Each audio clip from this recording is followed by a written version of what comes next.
క్రీడలంటే ఈ విధంగా ఉండాలా, క్రీడలంటే ఒక డిసిప్లిన్గా చేసుకోవాలని చెప్పి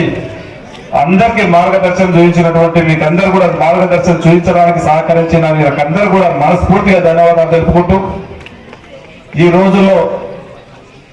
ఎక్కడ మనకు టైం దొరికినా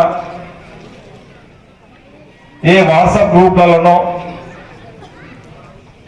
ఏ సోషల్ మీడియాలో టైం ఇచ్చి ఈ రోజుల్లో విద్యార్థులు కూడా అందరూ కూడా ఈ యొక్క మంచి వాతావరణం సృష్టించి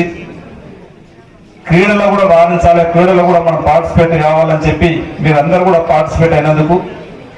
దాంట్లో క్రీడలో పాల్గొనడం కాకుండా ఒక క్రీడా స్పిరిట్తో మీరు ఆడినందుకు మీకు మనస్ఫూర్తిగా, ఎందుకంటే ఒక గవర్నమెంట్ స్కూల్ అయినా సరే దాంట్లో ఎక్కడ కూడా మేము తక్కువ కాదు, మేము కూడా ప్రతి స్కూల్ క్రీడలో రాణిస్తాం, మేము ఎక్కడ కూడా తక్కువ కాదు, ప్రైవేట్ స్కూల్స్ కూడా ధీటుగా తక్కువ కాదనే దానికి అద్దనూరు విద్యార్థులను కానీ యారాల స్కూల్లో వాళ్ళని చూస్తే ఇప్పుడే కన్నాలో చూస్తే ఇప్పుడే మనకు తెలిసిపోతా ఉన్నది.